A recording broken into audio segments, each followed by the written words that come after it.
Bonjour à tous. Aujourd'hui, je voulais vous partager ce que j'ai appris au sujet du livre La psychologie de l'argent de Morgan Housel. À propos de ce livre, je vous avoue que quand j'ai commencé à lire ce livre, premièrement, ce que j'ai essayé de comprendre, c'est ce que je cherchais, ce que je recherchais, c'était comment gérer son argent.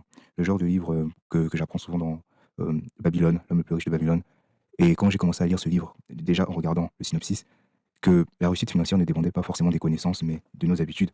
C'est là où je me suis dit que ce livre, en fait, retraçait le comportement humain, la psychologie de l'homme dans sa globalité, dans sa façon d'utiliser son argent. Là, j'y vais vraiment en improvisation, parce que je veux partager avec vous ce que j'ai compris.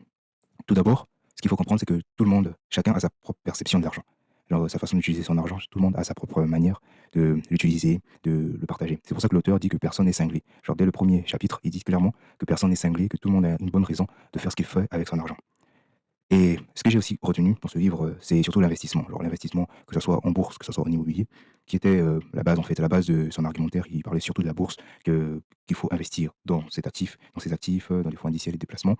Et ça m'a beaucoup intéressé, ça m'a beaucoup intrigué de comprendre un petit peu, ce que ça manifestait. D'ailleurs, j'avais déjà lu un livre précédemment sur, la bourse. C'était, le dictionnaire carrément, c'est la référence en matière de bourse. C'était «L'investisseur intelligent» de Benjamin Graham. Voilà, si vous voulez une autre vidéo sur peut-être un petit peu le résumé, j'essaierai un petit peu de relire mes notes parce que j'ai pris des notes sur, ce livre. Donc la psychologie de l'argent. C'est vraiment un petit peu un bon livre parce que je viens de finir et ça parle surtout de la psychologie comme je l'ai déjà dit et voilà, c'est vraiment très intéressant de voir à quel point tout le monde a sa façon d'utiliser de l'argent et nous ne pouvons pas dire que ma façon d'utiliser de l'argent est meilleure par rapport à la vôtre parce que chacun a ses raisons, chacun a ses vécus, a son vécu avec l'argent, a son passé.